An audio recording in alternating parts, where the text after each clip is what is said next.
Everyone, welcome to Law Spirits. I hope you are doing well and आप सबकी law entrance की preparation काफ़ी बढ़िया चल रही होगी। एंड इफ़ अगर कोई भी प्रॉब्लम आ रही है प्रिपरेशन के दौरान तो आप मुझसे पूछ सकते हैं इंस्टाग्राम में, टेलीग्राम पे। उसकी लिंक मैं डिस्क्रिप्शन में ड्रॉप कर दूंगी।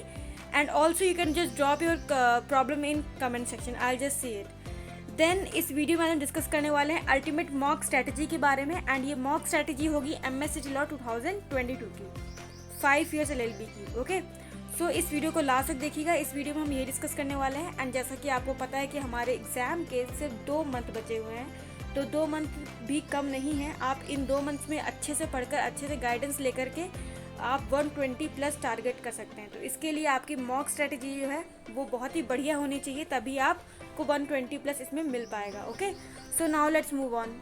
आज हम इस वीडियो में पहले न्यू पैटर्न डिस्कस करेंगे। जो पैटर्न 2021 में चेंज हुआ है उसको डिस्कस करेंगे। आफ्टर दैट हम पूरी मॉक स्ट्रैटेजी मैंने स्टेप वाइज डाली हुई है, सारी मॉक स्ट्रैटेजी हम देख करते हैं। पहले तो जम्बल्ड क्वेश्चंस होंगे, मतलब कि कोई भी आपका सेट पैटर्न नहीं है कि इंग्लिश का सेक्शन है या मैथ्स का सेक्शन है। सारे क्वेश्चंस आपस में जम्बल्ड होंगे। लाइक पहले इंग्लिश का दे दिया, फिर करंट अफेयर्स का दे दिया, फिर लॉजिकल का दे दिया, फिर इंग्लिश का दे दिया, तो ऐसे जम्बल्ड रहेंगे क्वेश्चन। देन ड्यूरेशन वही आपकी पुरानी वाली 2 आवर्स की ड्यूरेशन है, मतलब 120 मिनट्स आपको इस पर्टिकुलर एग्जाम के लिए मिलेंगे। After that ideal marks distribution भी कुछ नहीं, क्योंकि अब मतलब प्रीवियस ईयर से लाइक इंग्लिश 30 मार्क्स का होता था, तो 30 से 35 हो सकता है या फिर 25 हो सकता है। मतलब जो आइडल मार्क्स डिस्ट्रीब्यूशन है उससे कुछ 3-4 नंबर कम या 3-4 नंबर ज़्यादा आपका हो सकता है, लेकिन आपको प्रिपरेशन इसी सिलेबस के हिसाब से करनी है। अंडरस्टूड? तो नंबर ऑफ क्वेश्चंस में वेरी, जैसा कि मैंने आपको पहले बताया कि 30 से 35 से 30 से 25 इंग्लिश में हो सकता है, लीगल में भी वैसे हो सकता है, logical, current affairs and maths, सारे सेक्शंस में मार्क्स जो हैं and question number of questions जो हैं वो वेरी कर सकते हैं। टोटल नंबर ऑफ क्वेश्चंस आपके इस पर्टिकुलर एग्जाम में आते हैं 150 एंड टाइम आपको मिलता है 2 घंटे का, मतलब 120 मिनट्स। एंड देन उसके बाद नो नेगेटिव मार्किंग, यही इसका प्लस पॉइंट है। तो इस प्लस पॉइंट को अच्छे से यूज़ करिए जिससे कि आपके 120 प्लस मिनिमम आ जाएं, ठीक है? क्योंकि पिछली बार तो 130 प्लस JLC की आपकी कट ऑफ चली गई थी, तो आपको 120 प्लस तो लाने ही लाने हैं, मिनिमम है आपका।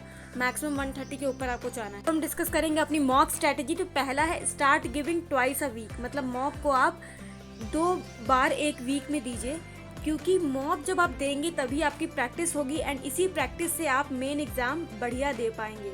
अंडरस्टूड? एंड प्लीज़ अभी वेट ना करिए कि आपका सिलेबस खत्म हो जाए तब आप मॉक देना स्टार्ट करेंगे। मॉक अभी से ही स्टार्ट करिए। It is very necessary for your like giving main exam. Main exam में जितने ज़्यादा आप मॉक्स देंगे उतनी ज़्यादा आपको हेल्प मिलेगी। एग्जाम का आपका स्ट्रेस होता है वो मैनेज कर पाएंगे, टाइम मैनेज कर पाएंगे, आपको पेपर लेंदी नहीं लगेगा जब आप मेन एग्जाम में देने जाएंगे। तो यही इन्हीं सब पॉइंट को माइंड में रख करके आप मॉक्स दीजिए। Then second is time track. Okay, time track करना है आपको, क्योंकि देखिए इसमें कोई सेक्शन वाइज नहीं है कि आपको पर्टिकुलर सेक्शंस मिलेंगे। अगर कोई भी क्वेश्चन लेंदी आता है तो उसको उसके पीछे पढ़ करके नहीं रहना, या फिर आपको कोई क्वेश्चन आ नहीं रहा, लाइक मैथ्स का है उसका आंसर नहीं आपका आ रहा है तो आप उसके पीछे नहीं पढ़ जाएंगे, या फिर लॉजिकल में लाइक सिटिंग अरेंजमेंट का आंसर नहीं आ रहा तो उसके पीछे पढ़ के नहीं रहना है। Just leave that question and move ahead. Understood?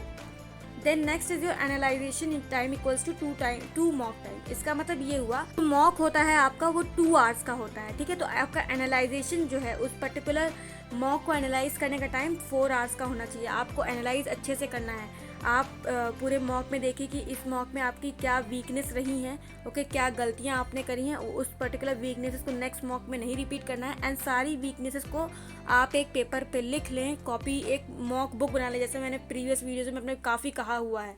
तो जितनी भी वीक चीज़ें हो रही हैं आपके साथ, जो गलतियाँ आपसे हो रही वो गलतियाँ आप नेक्स्ट मॉक में रिपीट ना करें एंड उन सारी गलतियों को आप नोट कर लें। एंड जब आपका मेन एग्ज़ाम हो तो उस मेन एग्ज़ाम में आप ये सब सारी पर्टिकुलर गलतियाँ ना करें। एंड इस पूरे पॉइंट का मतलब ये है कि एनालाइज आपको इफेक्टिवली एंड एफिशिएंटली करना है। And is make 6 sections of 25 questions, 20 minutes each question, ठीक है? Each section, sorry.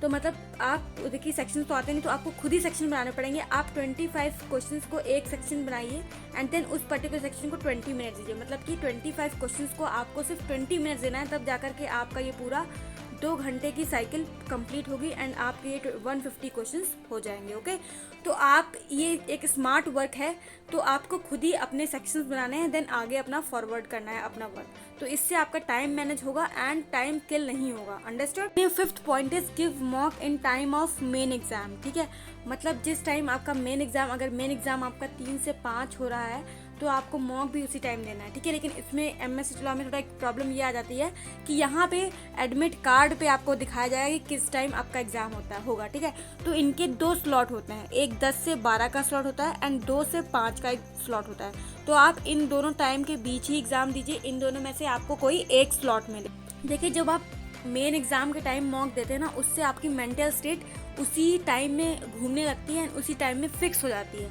अंडरस्टूड। तो आपको मेंटली प्रिपेयर आप पहले से ही रहेंगे क्योंकि आपने मॉक उसी स्लॉट के टाइम दिया है। जब आपको एडमिट कार्ड मिल जाए, वहाँ पे आपका स्लॉट जो है बुक हो जाए, मतलब पक्का हो जाए कि हाँ 2 से 5 है या 10 से 12 दोनों में से कोई भी एक होगा, तब आप उस टाइम से फिर उसी टाइम देने लगेगा। लेकिन अभी आपको 10 से 12 देना है एंड 2 से 5 देना है, क्योंकि यही 2 स्लॉट आपको दोनों में से एक ही मिलेगा एंड वो एडमिट कार्ड जब मिलेगा तब क्लियर होगा।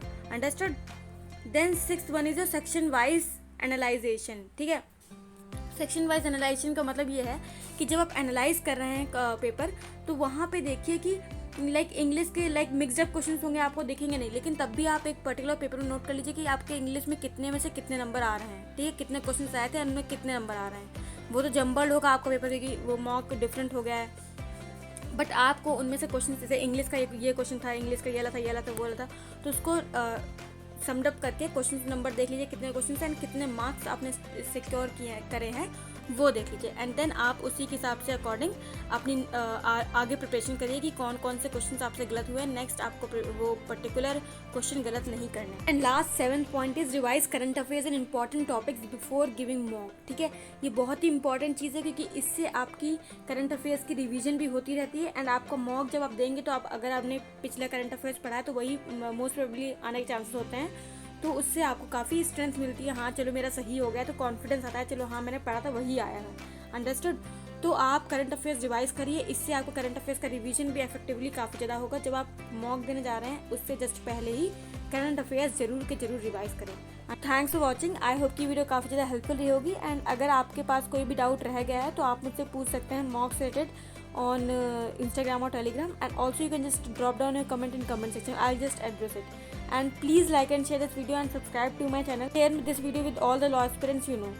And thanks for giving your time.